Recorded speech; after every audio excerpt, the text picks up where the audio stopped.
what wonderful music we have on here. Shout outs to A&Q. Big shout out to Waxy. Thank you guys again for being my collabs on the music that I have on this podcast.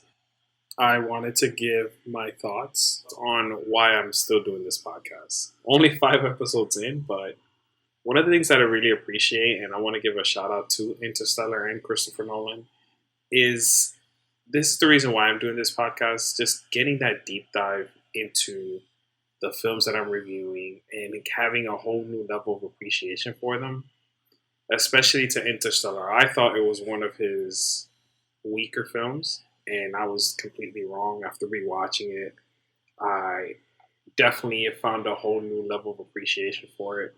It has love between a father and a daughter. It has everything you're looking for a film as far as action, drama, and it's really a perfect film and overall all around. Might be a little long, but I do want to encourage everybody to check it out. I'm very excited for you to listen to this podcast. And just want to give a shout out to Interstellar. It's definitely climbed up in the ranks as into my top favorites after doing this and learning a lot about it. So without further ado, I'm Luis Agustin, and this is A View to Film.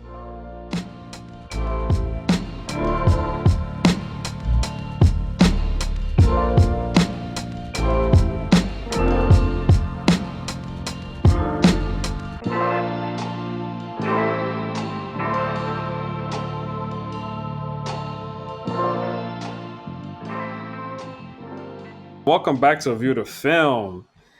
We got a very special guest today. He is a world-renowned traveler. He's been to places like Thailand and frequents the Dominican Republic.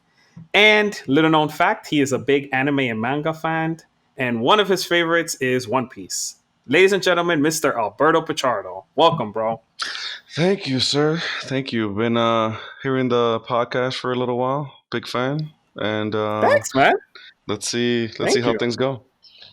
Well, I appreciate you. Thank you for taking the time to listen. Any of your favorite episodes so far? You like any of the movies we've been covering?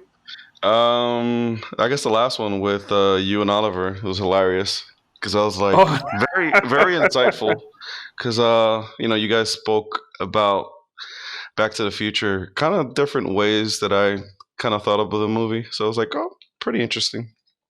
You know what? I'm glad to hear because that's why I started this podcast, bro. Just to give the fans another way to think about things, and I'm glad to hear that feedback. So it's very refreshing. Thank you so much, brother.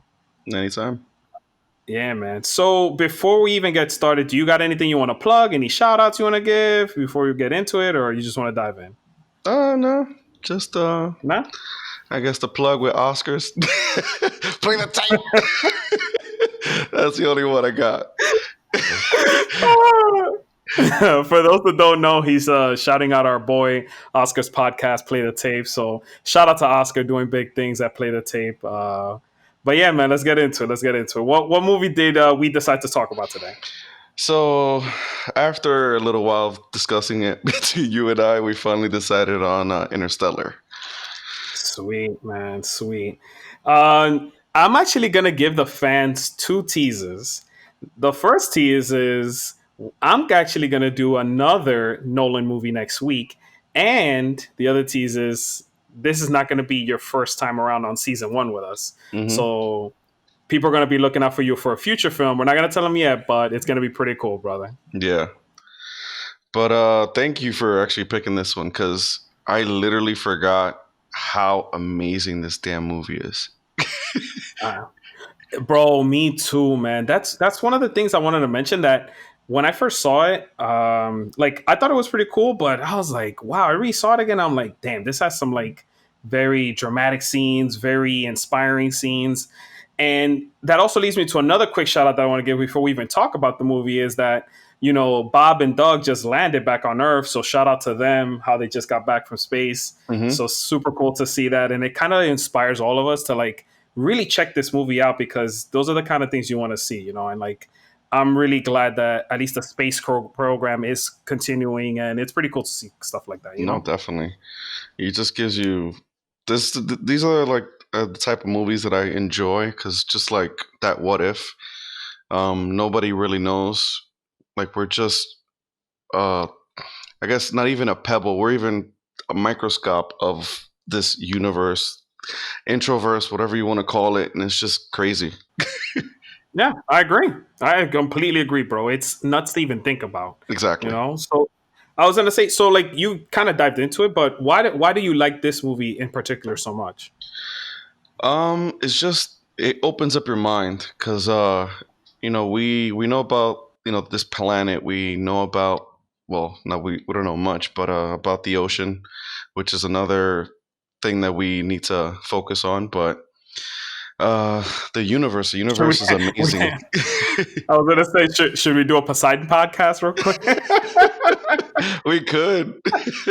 That's another adventure that we can discuss in the future. But yeah, universe.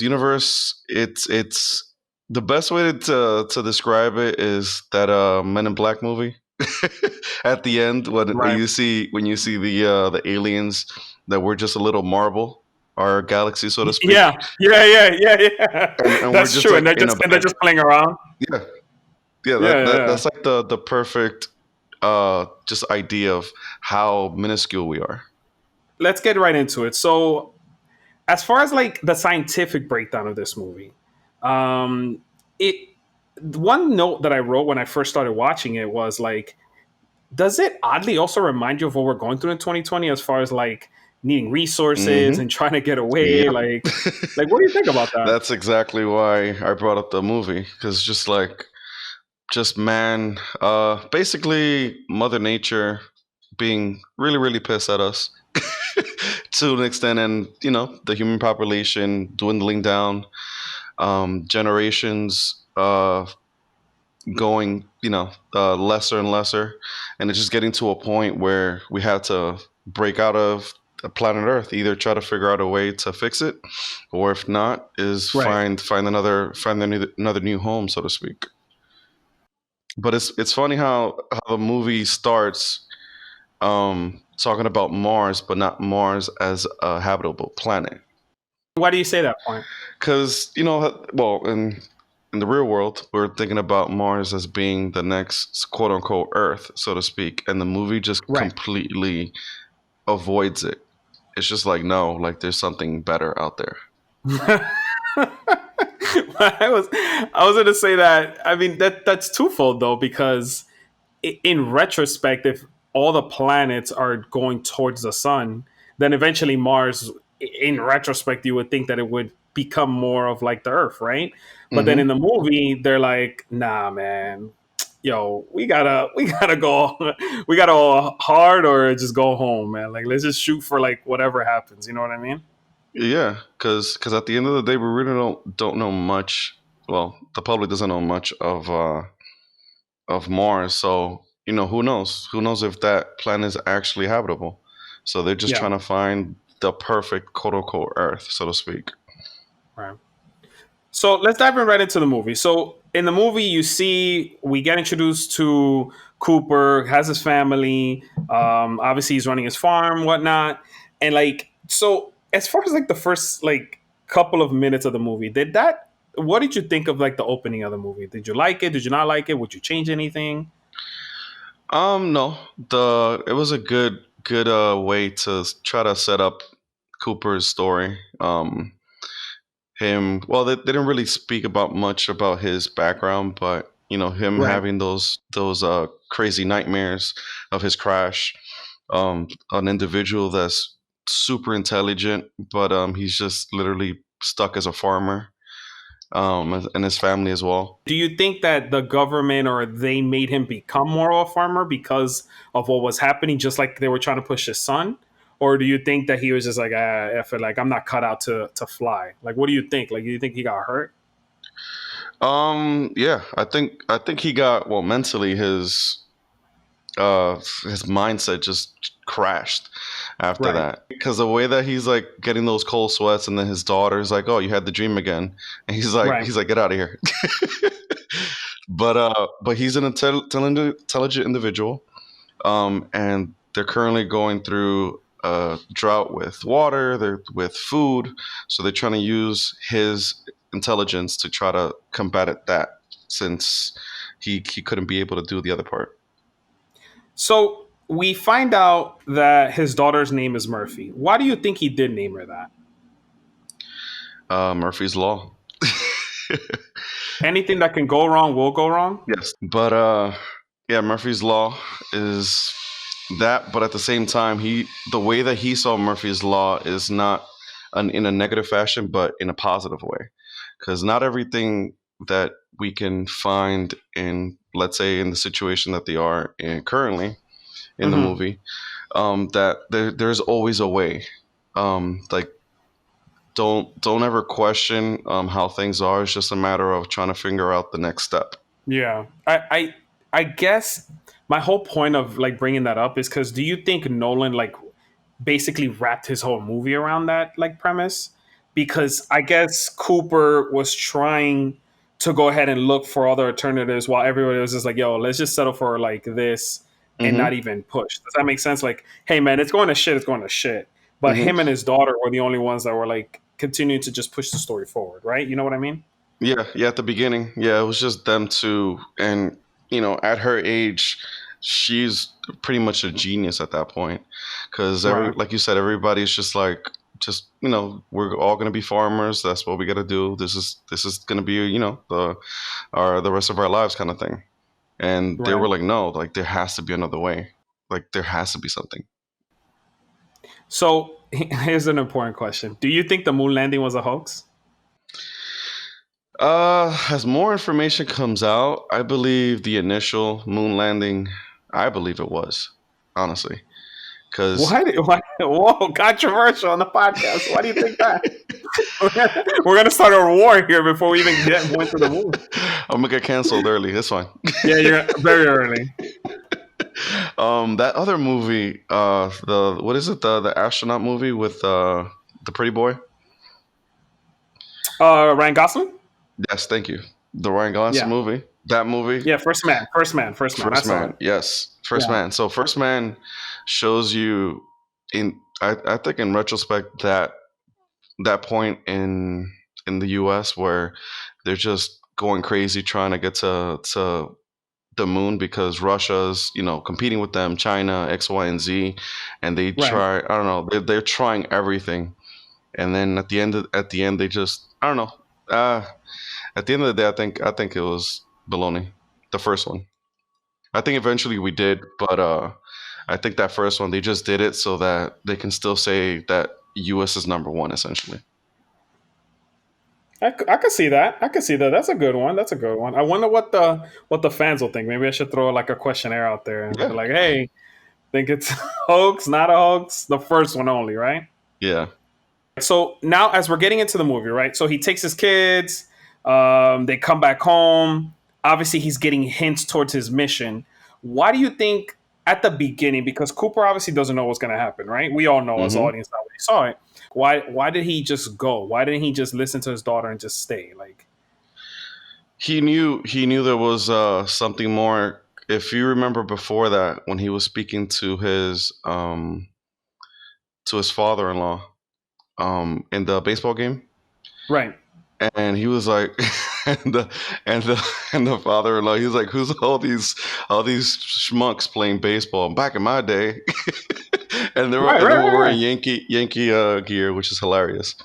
But right, he brought it up to him, and he said, like, hey, like he kind of apologized to Cooper, like, hey, you never achieved what you wanted to be, like as an astronaut, and that like you saw it in his face, like it was like a heavy thing for him to talk about, right. and then now he was given that opportunity.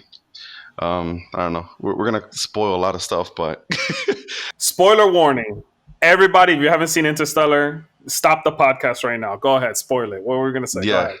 yeah, you need to definitely watch this movie. It's freaking amazing. But so he got the coordinates from the Ghost, Murph and Coop, and then they Right, found that base, which is AKA NASA, right, and that was his opportunity, his once in a lifetime opportunity, essentially, to go be an astronaut and also pretty much save planet Earth because at the end of the day, um, or Professor Brand, sorry, Right. told him like, hey, like the next generation is not going to survive if we don't finish our mission, essentially.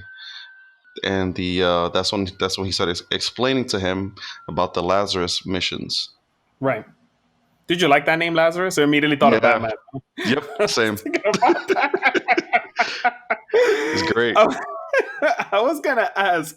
So he pretty much gets there. They pick him for this mission, right? Yeah, the last one, the 12th, the riskiest one, because the other 11 basically never they lost contact essentially. Yeah, they lost contact. Exactly. So, do you think of this as like a disaster movie? You know what I mean? Like a final stand for humanity, or like like if you were to compare this to another disaster movie, like what how would you match it up? Because if you think about it, the human race is going to go extinct, right? So this is Hmm. like an extinction movie. I never thought about it that way, but something that I just kept to my mind. I'm like, wow, like they're literally like this is like you said like earlier, like they're the last frontier. Like Yeah, that's it. Like it's either we get this mission done or like we're screwed. yeah. What do you think in comparison to that? Well, it was trying. Cooper was trying his best not for it to become essentially that type of movie, because there was a plan A and a plan B. The plan B was essentially a last frontier type movie, and the plan Right, A was to find a new planet and be able to take everyone in that base. Which the base, before he heads out, is he shows them that it's actually a ship that can go out to outer space once they find this new planet. So he's like hard on that he wants to do Plan A because Plan B, as you saw, that they had all the cells and to right, right, basically right, to reprocreate in this new planet. But he was like, nah, that's not my plan. We're doing A. right. But is that like always like the hero's way, right? Like he always wants to just save everybody. He just can't Yeah, fathom not saving, especially like his family. yeah, definitely. And that's like going to that scene, basically what you were saying when he was talking to Murph before he headed out. That Right. that scene was very, very intense. Would you have made that choice? Like if you were presented the same choice, save mankind or stay with your kids. I don't know, man. Like it's crazy because it's literally yeah, if you stay, but literally mankind's gonna die, and just Right. enjoy the time with your be selfish and enjoy the time with your family until you die and then they suffocate and die, or just just risk it, take a last shot to see if you're able to save humanity and possibly save your own family.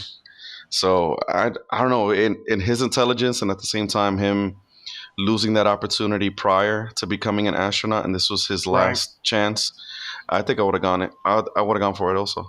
Damn, that's crazy, man. I can't even fathom that because like just thinking about it, I guess puts that weight on the movie, and like the first time I saw it, I guess you don't really make that connection, but now that I'm a little older and I stop and thinking about it, I'm like, wow, like it would be an impossible decision, because his daughter literally grows up and he never sees her the whole her Hmm. whole life.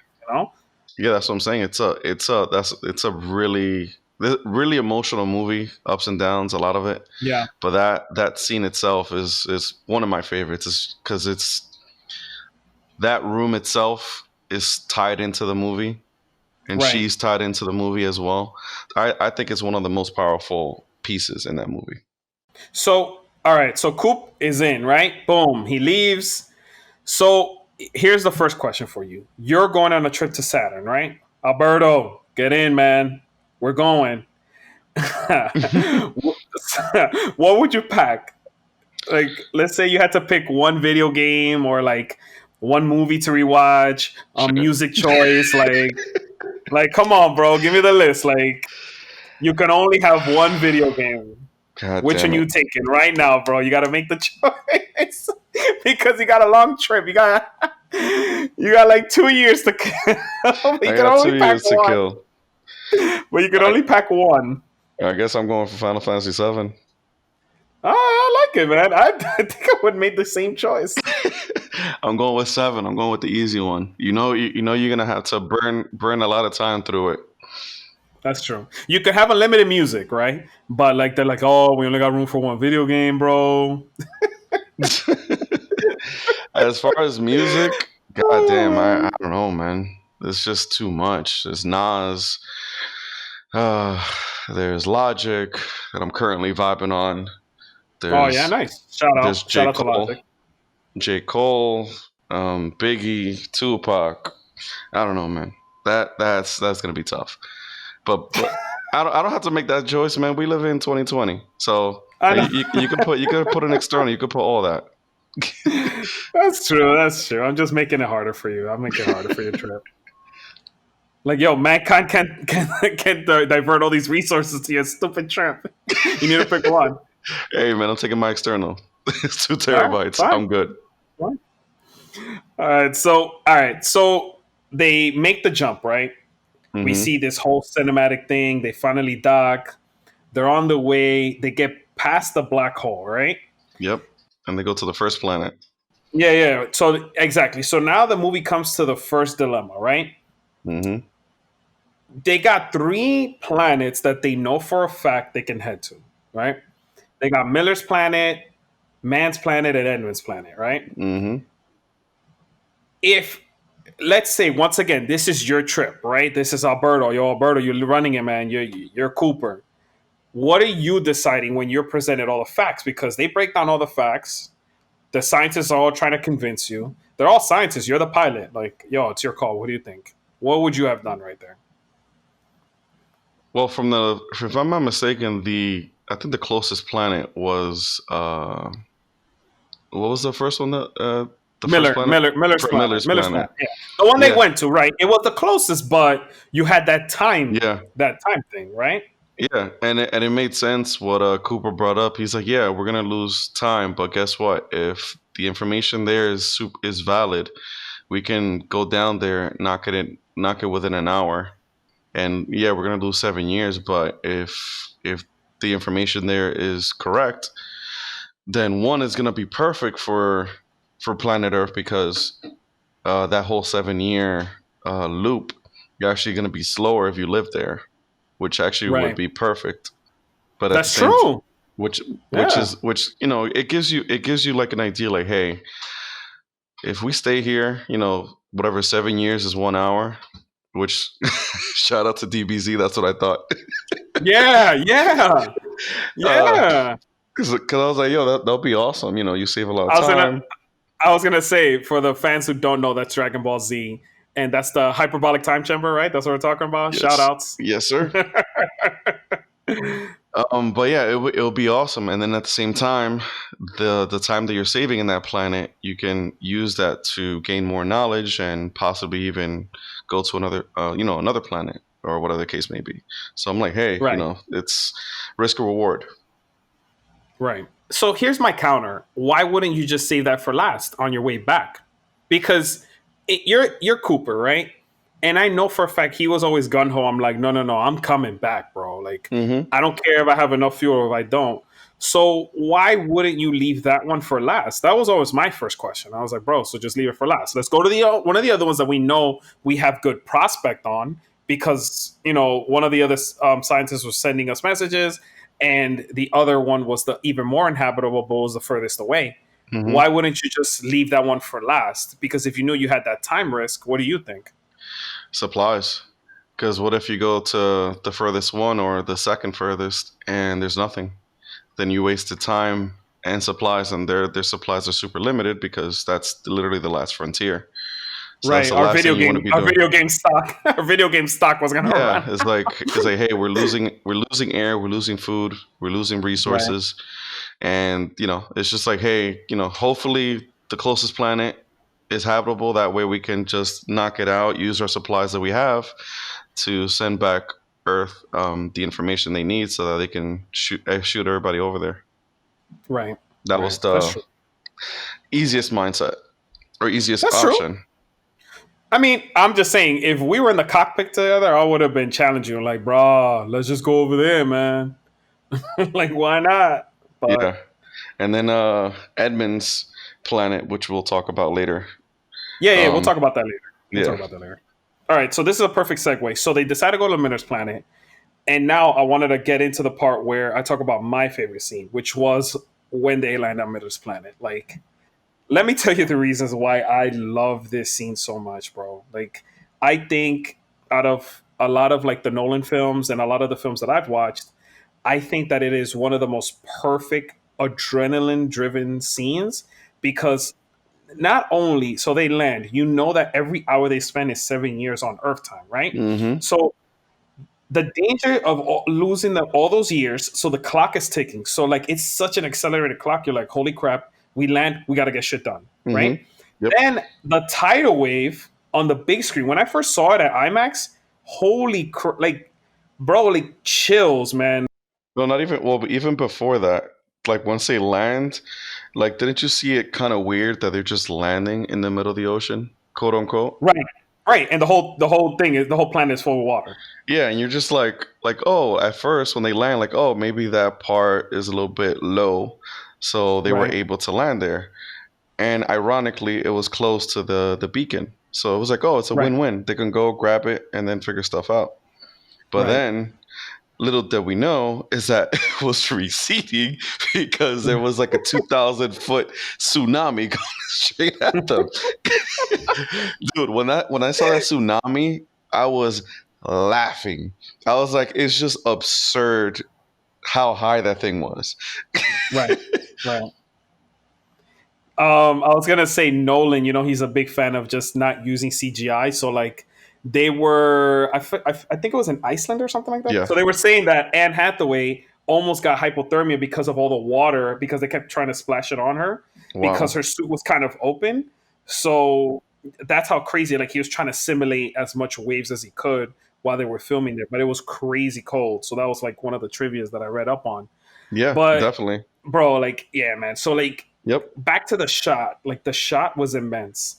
They're losing time. They're scrambling. They're like, damn, Yeah. do we run? Do we Yeah. get there? And she risks it and pretty much sacrifices one dude because she got to go get the data and sacrificed another 7 years, right? 7 years to just to get the data because that's how much their life depended on it. So like not only was it like the time crisis that they were going through, it was also that their lives were on the line because they needed that information. Yeah. So she, like you said, she didn't even think it twice. She just ran for it. She thought she can get it. Then the robot saves her. They're able, like you said, they were able to get back to the ship, but the ship got flooded Got flooded. Yeah. with water, and they're losing even more time. And then eventually, Cooper figures out a way to get the remaining water out of the jets in order for them to shoot out. And obviously, luckily, they shoot out the nick of time. Beautiful how Nolan made that, and they go back to the ship. And then when they go back to the ship, they're like crap, like we almost died. We lost Doyle. And then they go back, and then this dude is like just looking at them like astonished. Romley. I was gonna say, bro, why didn't she just use the robot from the very beginning? Like my man's booked it, went and grabbed her. Like, okay, you didn't want to call him over anytime. Like we didn't want to use Hmm. the cheat code. Yeah, We don't want to get her. Oh man. but then freaking Romley gives them the hint, like, hey, like you guys were gone for 23 and a half years, and I'm like, Yep. God damn. And then you see Cooper's face and her face, and they're just like, oh, just a bunch of emotions, just like anger, sadness. It's just like, what the hell? No, I'm telling you, bro. It's a perfect scene. I'm telling you, it's the scene that I think that it can match up with any other Nolan scenes, like because of all the weight that it had behind it and like the struggle. And I'm telling you, man, it was just perfect, bro. No, but also that scene build up to the next one, which is my second favorite part, Yeah. is Well, when, I was just gonna say, yeah. What's your favorite? Go ahead. well, I have three. I have the scene with him and Murph in the beginning Okay. Yep. when he's trying to make her tell him to go, and she's not budging, and he had to leave with that heavy heart. That scene was intense. And then the next one would be this one, the one that you're leading to, when he knows that 23 years passed by, and all he's thinking about is his kids, and he goes and sees the messages. Damn. Yeah, that one was tough, bro. Yeah, seeing And your then your Murph. kid. Yeah, seeing Uh, Murph as an adult, seeing your other child, that he had his first, he met his girlfriend, then he had his first kid. You missing all of that, and then hearing your own son, after whatever, however many messages, saying that he had to like let him go. So like essentially that that he's pretty much dead, that he has to give him up in order for him to continue living his life. That broke. Like, you saw Cooper, he was just broken. And the whole time that Murph never wanted to send them any messages. That, like, all of that, it just, like, you just saw it in his face, and then right before he can just release all that emotion, then you just see Murphy just show up. He's just like, "What the hell?" And then she hits him with another bombshell. He's just like, just destroyed at that point. exactly. Wait, so then what's your third favorite scene? Because I only had one favorite scene from this whole movie. Like that Miller's Planet was like, bro, this is amazing. Like, I'm serious. Like, I could watch that movie and just watch that scene and be like, all right, I'm good. Like, I mean, no, the movie's great. I just, that scene, like, if it's on, I'm not gonna miss that scene because of like what it meant to the film. You know what I mean? Like, and their adventure. So, joining our heroes, so they get back right on the ship. Right, 23 years pass. They see like all like more damage than what happened, because the lady, and also that's another thing to think about. Dr. Miller landed there a few hours ago because of the time The time difference. difference. Yep. So So it's just nuts. Man, I don't even want to think about it. Oh, It's then just and nuts. then also before we end that part, how when they finally leave the planet and you see the tsunami coming, and then you just see the dead body there, Yeah, yeah, and that was yeah. probably Miller's. Probably, or Doyle's, I think. Right? What's his name? It could have been either or, because they were face down, so you couldn't see the name. But That's that's true. what I'm saying. It could have been Miller, It because could have been Miller. Yes, that's true. So now we get to, was it this time that we find out that like um that plan A was BS? Is that when we find out, or no? Like, they were just debating on whether to go see Dr. Mann or Edmund, yeah, they were right? at That that one point is? they were trying to figure out either to go to Mans or Edmonds, and Okay. and uh, Anne What would Hathaway's you have done? character. Oh, at that point, What would you have done? Yeah, what would you have done? Now you're still the captain. We're pretending this is your ship, bro. Now you guys decided to go to Miller. You chose Miller, right? mhm. Now, Mann or Edmonds, what would you have decided there? Now, another dilemma that they came up with. Because I think they went by who had the most research. If I'm not mistaken, did they? That is correct. Yeah, yeah. Because the thing is that they never heard from Edmund, so they don't know Right, what his right. prospects were. But they did hear from Mann, but obviously, spoiler alert, Mann was bullshitting them. Hmm. So you don't know, right? So what would you have decided before you give Anne Hathaway's decision?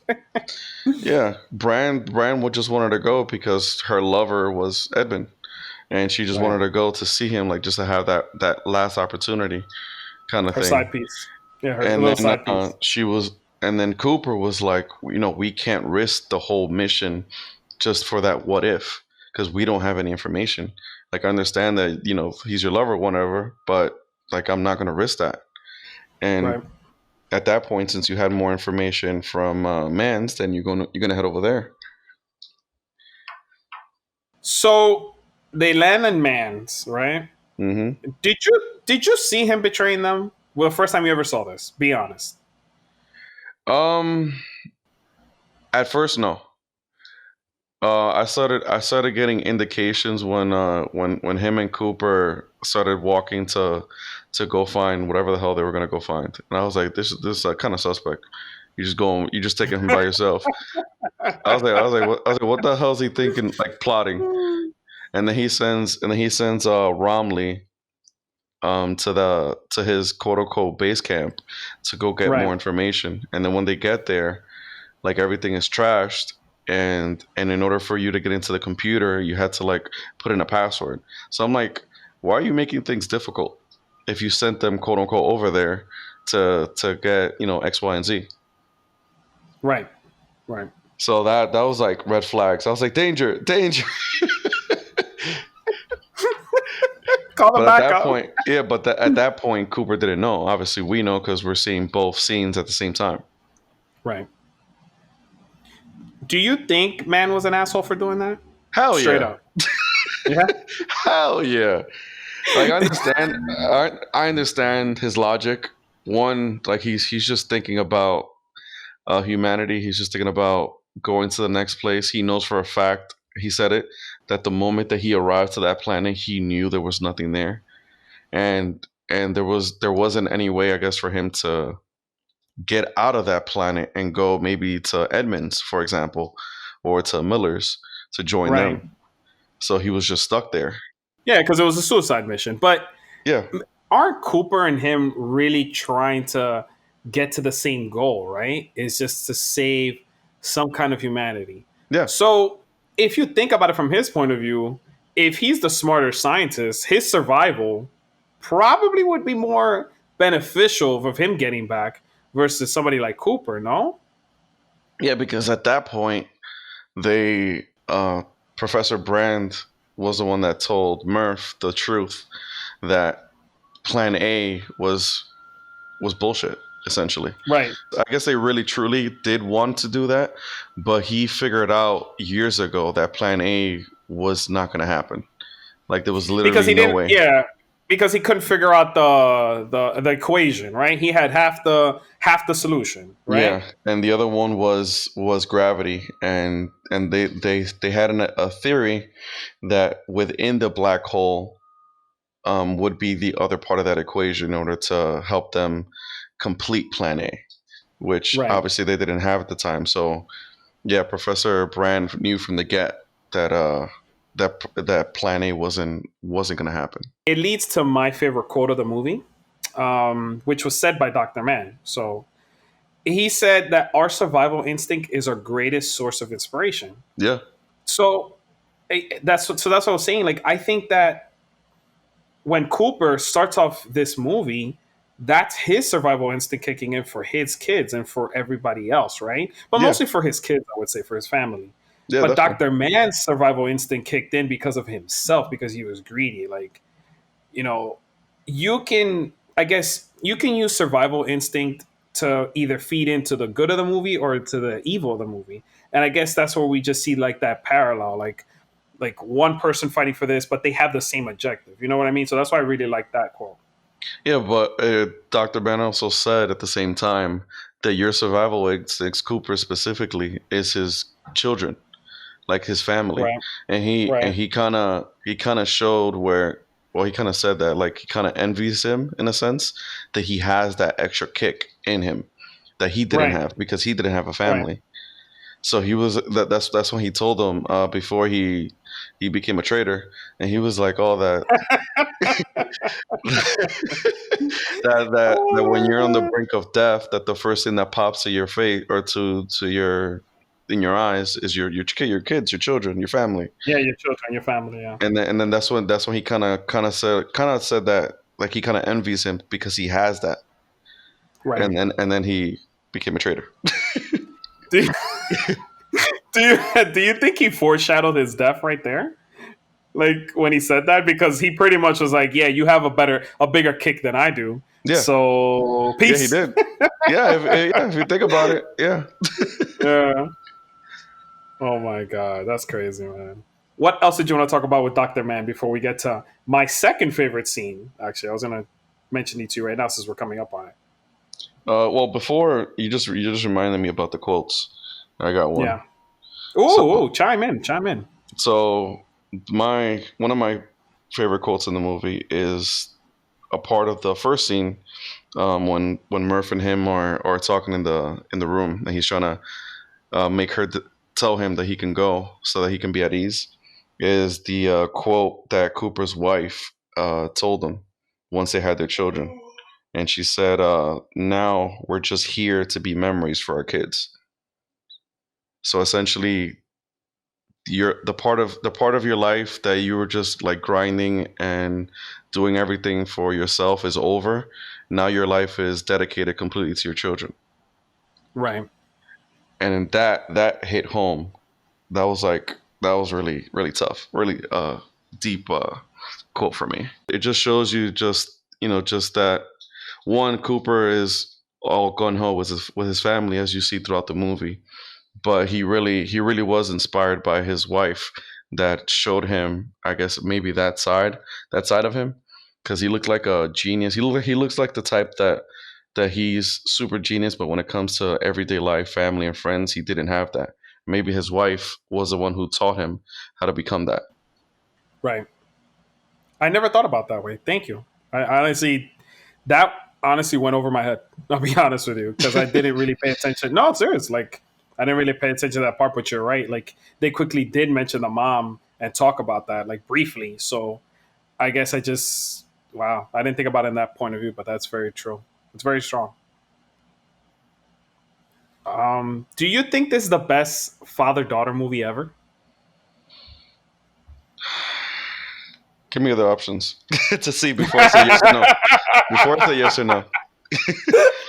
No, I just thought about that on the fly because I'm like, wow, like we have so much like um a lot of topics of like love, trust, and Yeah, like the relationship between a father and a daughter and a father and his family. And like I never thought about this movie that way because you mentioned the quote to me and I'm just like, wow, like this movie really is a love father and daughter movie. yeah, And it could go up against a lot of like father and daughter relationships because he literally saves the world for her.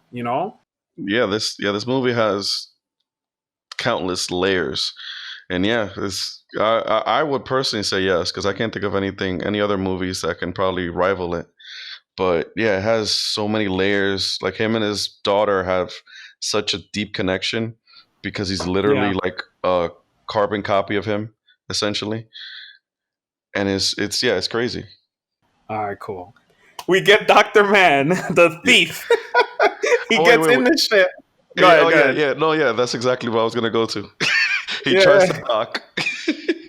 He tries to Yo, so whoever hasn't seen this movie, so your boy Doc tries to dock, doesn't listen to everybody, turns off comms. They put in the emergency PA, they tell him please don't open that latch, and blows to sky high. No, but the funny thing is, I was dying. Is he's like talking like mid thing, so he's like manually opening the hatches, I guess, so he Right, can right. go in himself. Like since the ship is not docking, and he's like, "Oh, I'm gonna do this for mankind." This and a third, and go boom. You just, yo, I died. Dude, I I was was gonna say, dying. he didn't finish his sentence. Poor guy. It just blew up. Yeah, Oh my god. Which leads to my second favorite scene of this film. Bro, when your boy Cooper docks the ship, the spinning ship, yep, man, oh my god. Christopher Nolan, bro, yeah, Christopher Nolan, I can't thank you enough, bro. Seriously, like your movies are just great at all these cinematic experiences, like whether it yeah. comes to sound, cinematography, like the Which they won, lighting. which they won Oscar for. Right, exactly. So look at that. Like just on the visuals of this film, I'm telling you, if you haven't seen this on the big screen, I feel sorry for you because Hmm. you missed an epic, like some crazy scenes, like, and especially like you and me who like really love a lot of space exploration. Yeah.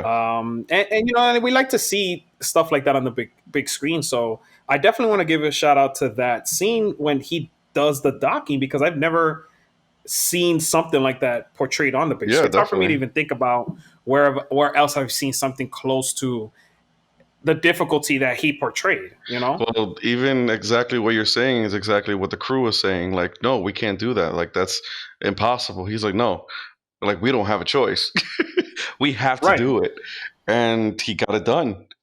And then that's when Anne Hathaway was just started laughing when he finished doing it, because she was just like, that was insane. She gave him the props, like, all right, brother, like you Yeah. got it. I'm not gonna doubt you. And then he was like, and for my next trick, No. yo, that was crazy. That was a crazy scene. Um. So back on Earth, we get to the boring parts, and I'm just like, all right, we're back on Earth. But Murph and the boyfriend pretty much burned down the brother Tom's whole field, right? But wait, no, are they? They're not boyfriend. They're just good friends at that time. Well, No, her and Topher Grace. yeah, No, Murphy and they were just good friends. She wasn't like hooking up with him. I don't think so. I think they were They were just smooching. They were smooching. at the end. Oh, yeah. Yeah, yeah. All right. Well, whatever. So her and her little side piece. Murph and her side piece. Yeah. So Murph and her side piece go ahead and burn down the brother's crops, right? Yeah, a section of it. Yeah. So challenge question for you: did she have to burn down his damn crops to wait that long? What did you think? Like, she couldn't figure things out with her own brother? Like, what's Well, going on here? as you saw before, the scene before that, he just went crazy, cray cray, and just punched the dude and kicked her out of her own house, and saying that he wasn't raised by his dad, he was raised by his grandfather, and his grandfather made him an idiot apparently, because that's what she told him. She just had to figure out a way, one, to get back into that room, because she felt that room is the key to all this, and also to save her nephew and her sister-in-law at the same time. So, Right. and then also she also was told about the crops and the corn, which I think one thing that we didn't talk about, that all the harvestings, like eventually everything was going to die off, and the last thing that was going to die off was the corn, and after the corn is gone, then pretty much humanity was going to starve to death. Exactly. That's why it was a challenge question. It's like, bro, you're burning the last of mankind's food, like, No, but she to only make your she only point. she only burned a small section, and it was far away on purpose, so that they had to obviously attend to it, and No, also no, I know. yeah, and to give you enough time for her to find what she needs in the room. So, so anyway, so we get back to space. So pretty much, Cooper disengages and lets your girl Anne Hathaway go to her mission to go see her side piece, right? Hmm. So my other question to you was, when he explained it to her, he was talking about that he didn't have to detach. Why is it that he decided to do it as well? Is it just because of the weight that he was talking about? Well, before that, we got to go back to Gargantua. So at that point, they had to figure out a way to get to Edward's Edmund. planet, Edmonds. Yeah, Yeah, Edmund. Edmund. So many damn names in my head. So Edmund's planet, and then they were like, since they got the idea from talking with Romley about using Gargantua as a possible like slingshot, in essence, to shoot over there, because they weren't going to make it if they just fly directly. So, like you said, the plan was to use the rockets of the two little ships that they have to go to the planets, so that they can stop like the rotation of the ship, and and another one so they can shoot out, so they're able to shoot out, because that was the only two Correct. ways. Yes, because it was spinning. Yeah, because it was spinning out of control. Hmm. Yeah. And that black hole was like massive, and just the way that, like going back to what you were saying, the visual effects of the original wormhole that they hopped in to start this movie, and then this one was just insane. I was just like, how are you even fathoming attempting this and thinking that you're gonna get out alive? Right. Right. but but yeah, going back to what you were saying, yeah, they he detaches, Um, though I don't know. I think Cooper's mindset, possibly they could have gone to Edmonds, but then it's kind of like, what's the point? If we go to Edmonds, we're gonna be stuck in Edmonds. I want to go home, and Right. that was the whole thing ever since he got into Man's Planet, is that he wanted to go home, and I don't know, maybe he wanted to take a risk, to go to the center of the black hole, because Romney was talking about that might be the last piece, to the equation that Professor Brand couldn't figure out. So it was like, hey, if I can figure this out and I can somehow communicate this to to Brand, to Anne Hathaway, or to anybody else, and give them like the last piece of the puzzle, to save humanity, then so be it. You know what I mean? Like, it's a one-way mission regardless. So it could be either a one-way mission for you and Hathaway to quote unquote start in Edmund's planet, possibly, because at that point you didn't know, or just take that shot. And it was like, hey, like, you go this way, you try this Edmund's idea, and I'll try this one, and hopefully one of the two is gonna work. So so Coop gets into the fifth dimensional with the fifth dimensional beings, right? To let him in, right? In your understanding, can you explain the Tesseract to me in this movie? Because I could explain to you in Avengers, but I can't explain it to you in this movie because I was still lost.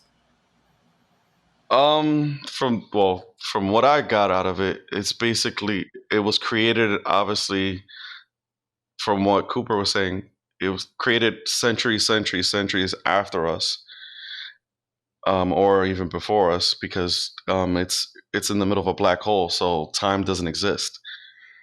So it could be before or after, but whatever the case may be, it was that piece they let him in, like you said, um, to give him the opportunity to figure out the equation in order to save, his family and everybody. Now, why did they let him in? Maybe the, what is it, the others, so to speak, that they were saying in the movie. Yeah, yeah. Maybe they The let him others, or in, the like, hey, like, fifth dimensional, fifth dimensional yeah, beings. they said, hey, if this guy's crazy enough to come in here on a on a last man standing mission, just like, screw it. They said, hey man, do you? You earned it. Like this dude's You made it. crazy. Like, this dude's crazy, man. We gotta let him Uh, in. oh my god. What? Cause think about it. What? Cause think about it. Like, when he actually docked off, and he just went in, and you just see, like, visually, him just going into into the center, and it's just like, okay, hang on, let's go. And then just like the gravity, and you see him like shooting back in his seat, and he passes out because of all the G forces. And then he Right. just wakes up because he heard Murph's voice that literally woke him out of his trance. And then he shot out of the ship. When he shot out, I'm like, what are you doing? You're gonna shot out. You're gonna shoot out in the middle of a black hole. But that's what I'm saying. He was insane. Like, he needed to do it. Do you think that if it was anybody else, the Tesseract images would have been different? It's a possibility, because what I got out of it is the quote that Cooper was talking to Tars, the machine, the robot, Yeah, Tars. when he was in the wormhole, and Tars told him that they didn't bring us here to change the past. That was a deep quote, and he was like, wait, what did you say? And then he repeated it again. He was like, they didn't bring us here to change the past, because the whole point of Cooper, he wanted to go back in time so that he can basically, be with his family and try to also figure out the solution at the same time. But he couldn't do both, and that's when it hit him, and that's when he started slowly realizing, like, that area where he was, what was it really about. And then that's when he started seeing, like you said, he Right. started seeing Murph as a kid, and then that's where the movie ties Murph's room, which is what I meant from the beginning, how iconic that scene was, because the quote unquote ghost that Murph has been seeing, as a kid and throughout her uh, childhood, was actually Cooper. So to my understanding, so he downloaded the Morse code onto the watch he left there, right? No, because originally um, Murph was saying that it was another. It wasn't Morse code. It was something else. I can't remember the other one. Binary. Yeah. So she was like, "Oh, it's binary," and then he was like, "No, it was Morse code." And then he, if you saw the notebook, he actually wrote down all the what it was, and and that's where she found out that the quote unquote ghost was saying stay. And then that was her whole point of when she was talking to her dad, like, please don't go. The ghost is telling me, No, no, no. Yeah, yeah, yeah, yeah, the yeah. ghost is. Yeah, I know that part. Mhm. I was sorry. What I was asking about was the ending. Was like when he finally realizes how to get the information to her. That part on the watch was Morse code, right? Yeah, yeah, because Okay, mhm. perfect. So what I was going to ask was going off that part. When did he transmit those Morse codes to her? Like when she was a kid, because like the watch was there, or it was always stuck in that time because she had to look for the watch. Yeah, and that was the other connection. That was the other connection with Murph and Cooper. Is one, it was Murph's room. It was a connection between them, and also the watch. The Right, watch clicking, right. like it stayed locked into the time that him and her spoke about. That he was like, oh, that he's gonna come back at this time, maybe 30 years from Yes, now, and yes. we're gonna be the same age. The clock always stayed in that time. I forgot what it was, but the little second clicker off the watch was doing Morse code because she what she originally thought of the sand on the floor, or the dust rather, the Mm-hmm, lines. mm-hmm. She was like, oh, that was binary. Right. So then she knows Morse code, but she didn't know binary. And then that was when her dad stepped in and found the stay, which I said earlier was Morse code. My apologies. It was binary. No, But yeah, no. she You're knew good. Morse code, and when she saw the clock, because she wanted to grab it because that was a memento from her dad. That's when she started looking at it, Mm-hmm. and she saw that it was stuck in the same time, and the seconds kept on clicking like Morse code, and she was just like, that's when she was like, it was you. So you've been my ghost. Right. Yeah, and it came like full circle, pretty much. We pretty much like got to the last like major piece, right? Hmm. I wanted to mention something real quick. Do you think in an alternate universe, because you just mentioned it, I'm sorry we didn't mention this character all movie, but Tars, do you think we were ready for Tars's humor at 100%? Because they kept having to tone him Yo, Tars was freaking Tars is awesome. the man. Yo, I don't think we were ready to hear him at 100% funny, bro. What do you think? Nah, no, because at 100% in the beginning, this guy's like freaking out. Like, one, you're going outer space, you're going Right, to this mission that you know it might be a right. one-way mission, and this dude is just cracking jokes. Like, dude, this is not the time right now. This is not the time Like, right bro, now. relax, relax, relax. Oh man. Um, so very important question. So we pretty much like set the stages for the finale of the movie. Like everything pretty much wraps up, right? Because that was like the climax right there when he got her the information. She solves it. They figure it all out, right? Hmm. So my personal question to you, right? In your opinion, plan A or plan B, what would you have chosen if you were given the opportunity in general? Like, would you risk yourself to save mankind, or would you just be like, screw it, jump to plan B, bro? I'm saving this. I'm just gonna populate a whole new, population. Like, I'm just gonna make my own farm. Like, what did you think? Well, well, going by using the references in the movie, as far as the that NASA, their main base, that is actually a big ship, a Right. big old ship. You knowing that the possibility that there's 11 other people that went and tried to find civilization, but only a handful responded back. Obviously, I would try to push for A because there's still that possibility. That's true. But if you know for a fact that it's all 11, there's nothing, no communication, no nothing, and you're going to the last frontier, because technically they were supposed to go to the three planets, which they never did. because the 12th Lazarus mission was supposed to go to this specific galaxy that had three planets near each other, Yeah, yeah, and yeah. that At they like were the end of everything, right, or something like that. So they never even got there. no, no, that was in the beginning when Professor Brand was telling No, him no, about no. the What I 12th meant, mission. like, no, what I meant, like when the planets were lined up because they mapped it out. So I'm saying, yeah, Hmm. that planet was at the end. I think past Edmund's planet, right, or something like that. No, no, I don't think they ever got to that galaxy Okay, because I think what they were trying to do is since they heard from Miller, Edmonds, and the other guy's planet, I think they were trying to go over there to see if they don't have to go to the riskiest right, option, because they don't know. which was those. Yeah, they had zero information, and since they got information from those three, then they were like, hey, we can go over here and test our luck instead of like going to this frontier that we literally have no idea about. Right. How much do you think Matt Damon got paid to do this cameo, bro? My man's is always doing cameos in all his movies. He got paid some. He got some change. He, he's like known for doing Some cameos. chalito. Yo, it was so random when you see him. He's like Matt fucking I Damon. know. I'm like, yo, that was awesome though.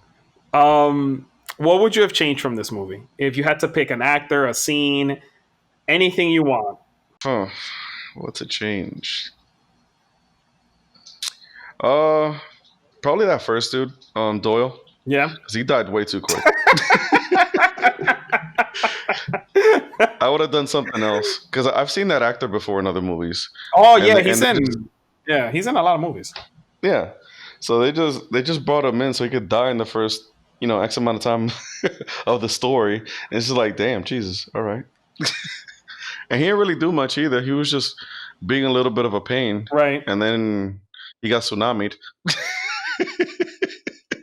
Oh, man. I just think I think that they bring in more people just to like, hey, we don't want to fall into one person like running everything. Let's get some more opinions out Yeah, there, because mankind is at stake. Only little something.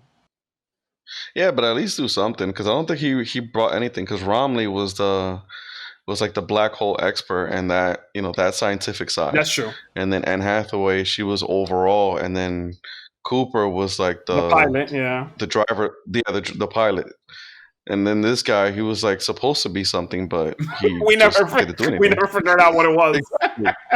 Yeah. Oh man, I guess I never noticed how long this movie was. Like we were talking about earlier.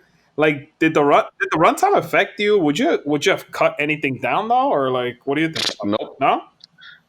Dude, when the movie ended, I'm like, that's it? No. Because it grabs you. It's like it slowly grabs you. Yeah. And like once you think like, oh, you might be in the halfway in the movie, it's like, no, there's still more. Right. And you're like, oh my goodness.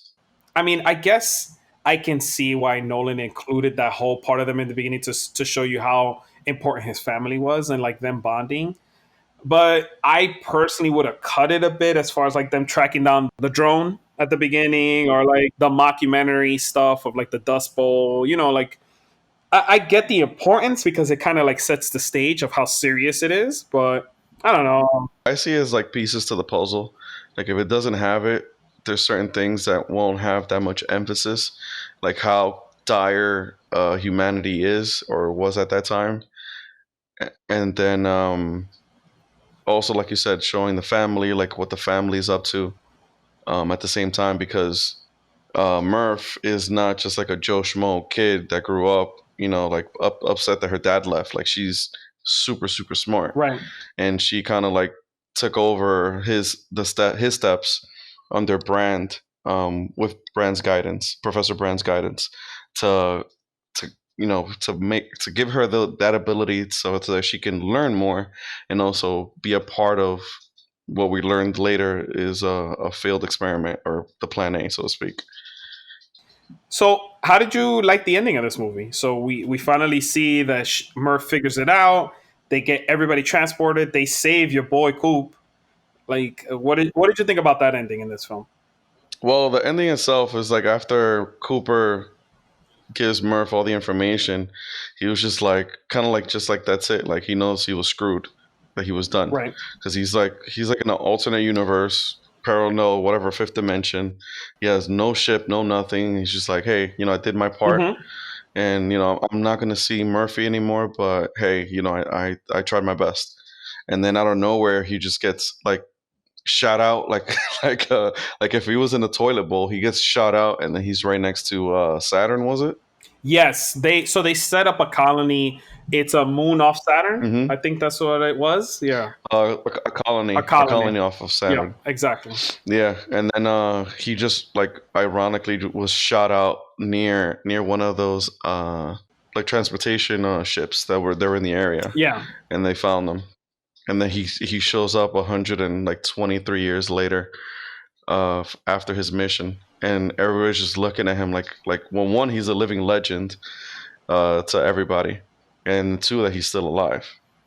so here's a crazy question that one of my producers shouted at me at, and I didn't stop to think about. So he finally sees his daughter, and so did this ever occur to you? Like, why didn't anybody go get Anne Hathaway? Like, they knew she was out there. His daughter told him, like, "Yo, go get her." Why didn't y'all go get her? Like, what do you mean? Like, what were y'all waiting for? Maybe they were on their way. Maybe they were just, I guess, trying to set things up, Right. or doing something in Saturn. Because, like you said, they could have, if it was that easy, they could have just gone over there and picked her up. But at the same time, that was my third favorite part of the movie, is when he finally sees Murph. Yes, yes, I love that part. When he finally Yeah. completes his promise to her, Yeah. that he was gonna go back to her and see her. And did you see she was setting everything up and like she was building her own civilization? Like you saw that, right? That was pretty crazy. Yeah, Yeah. yeah. He was like, oh, that they named the colony after him, and they were like, no, it's not after you. It's after your daughter. And he was like, wait. And he's like, yeah, she's alive. She's gonna be here in a couple of weeks. And he's like, what? What? Like, you know what I mean? Yeah. Like he went from a man that was just like pleased to doing his part and that he was gonna die, to being alive, to being in this colony, and then to know that your daughter's still alive, you still have an opportunity to see her. And it's just like, it was just like you said, it's a complete circle. It was just like craziness. Exactly. And then the conversation they had, and like you see it in his eyes, like the love that he has for his daughter, like everything that he went through, and he was had the opportunity to see her, and vice versa, her to see him, and like her admitting that she knew that he was his ghost, and all that. And then at the end is what you said, that she's in that colony, in Edmund's planet. Yeah. He's like, go get her. Yeah. Yeah. No, it was masterful, bro. Masterful. I couldn't have said it better. Like it brought everything full circle. They met each other again. He kept his promise, and like I didn't think that was gonna happen, to be honest, the first time I saw the movie, but it was it was just nuts to think about. And then when before he meets Murph, he was talking to that dude that was showing him around, and he was like, he doesn't feel right there, because obviously he's 123, like he shouldn't be there. Yeah. So he doesn't feel comfortable being there. Like that's not where he needs to be. Yeah. And everything looks fine. So they don't need him. And that's where Murph comes in, and she's like go get her. So like basically Yeah. try to live a life with someone that you may know. Yeah. Because obviously she's pretty much on her deathbed. Yeah. Yeah. You're right. You're right. So it's that time, brother. Hmm. Time to name our Arturo Fuentes MVP. Who won the movie? Who's your MVP, bro? Ah. Big decision. Got a lot of candidates here. I I got my MVP, and I'll even give you a little tease. It's definitely not Cooper. Yeah, that's what I'm saying. I don't want to say Cooper. So aside from Cooper, I'm gonna say Tars. Yo, me too. Me too. I swear, bro. I wrote it down. I said Tars disabling the docking system is the MVP. Yo, that shit was funny because this dude Matt Damon, he was like, "Oh, I'm out of here, peace, niggas." And he was like, no, he ain't getting in. Bro. He's like, I disabled it. I disabled it. Bro. Yo, and you see Matt Damon's character, Matt Paniquiao. He's like, Doc, and she's like, deny, override. Like, no, no, you're getting in here. Oh my god. Bro, yo, Tar's funniest character. Also, Tars was the key to relay the To message. relay the message, exactly. Yep. Of everything. Yep. So yeah. No, yeah. It's not even the comic relief parts, but like he was an essential part of the movie. Yeah, if Tars wasn't on that mission, not only did they get screwed. No, well, not matter of fact, no, bro. This guy is the real MVP. He saves Anne Hathaway in the water planet. Yeah. He disables the docking system, so he saves their ass there, and then he saves mankind by relaying the message. My man, yo, he went 3 for 3, and that's it. He batted 1,000. He hit 3 home runs. He hit a grand slam in that last one. Really, if you think about it. And then on top of that, they somehow magically found him as well, but damaged. And then in the wreckage. And then Cooper refixed the system. Yep. Yo, Tars. You won Interstellar, brother. You took this one for sure. So now that's it, man. Anything else you want to plug before we head on out? Great show. Keep it moving. Keep it growing.